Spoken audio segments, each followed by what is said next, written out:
முதலமைச்சர் செல்வி ஜெயலலிதா தலைமையிலான அஇஅதிமுக அரசின் சாதனைகளை பொதுமக்களிடம் எடுத்துரைத்து வரும் சட்டப்பேரவை தேர்தலில் அனைத்து தொகுதிகளிலும் கழக வேட்பாளர்கள் அதிக வாக்குகள் வித்தியாசத்தில் அமோக வெற்றி பெறும் வகையில் கழகத்தினர் அனைவரும் தீவிர களப்பணியாற்ற வேண்டும் என தமிழகம் முழுவதும் நடைபெற்ற கழக நிர்வாகிகளுக்கான ஆலோசனைக் கூட்டத்தில் வலியுறுத்தப்பட்டது.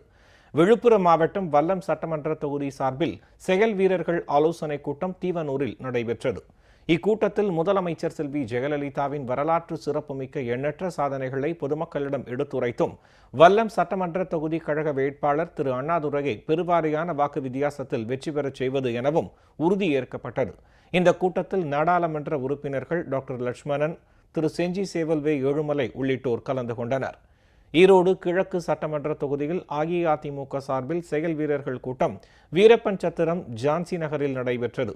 வரும் சட்டமன்ற தேர்தலில் 234 தொகுதிகளிலும் அஇஅதிமுக வெற்றி பெற்று முதலமைச்சர் செல்வி ஜெயலலிதா மீண்டும் அரியணையில் அமர்ந்து நல்லாட்சியை தொடர வேண்டும் என்பன உள்ளிட்ட தீர்மானங்கள் நிறைவேற்றப்பட்டன. நெல்லை மாவட்டம் பாளையங்கோட்டை சட்டமன்ற தொகுதியில் கழக நிர்வாகிகளின் ஆலோசனைக் கூட்டம் நடைபெற்றது. பாளையங்கோட்டை பகுதியில் உள்ள பொதுமக்களை நேரில் சந்தித்து அஇஅதிமுக அரசின் 5 ஆண்டு கால சாதனைகளை விளக்கி வாக்குகளை சேகரிக்க வேண்டும் என்பன உள்ளிட்ட பல தீர்மானங்கள் நிறைவேற்றப்பட்டன. கழக நிர்வாகிகள், தொண்டர்கள் உள்ளிட்டோர் கலந்து கொண்டனர். கடகநல்லூர் சட்டமன்ற தொகுதியில் கழக நிர்வாகிகளின் ஆலோசனைக் கூட்டம் நடைபெற்றது. கழக வேட்பாளர் திரு ஷேக் தாவூதை அதிக வாக்கு வித்தியாசத்தில் வெற்றி பெறச் செய்வது என்பன உள்ளிட்ட தீர்மானங்கள் நிறைவேற்றப்பட்டன.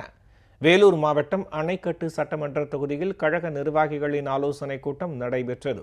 இதில் முதலமைச்சர் செல்வி ஜெயலலிதாவின் 5 ஆண்டு கால சரித்திர சாதனைகளை பொதுமக்களிடம் எடுத்துரைத்து வாக்கு சேகரிப்பது என்பன உள்ளிட்ட தீர்மானங்கள் நிறைவேற்றப்பட்டன.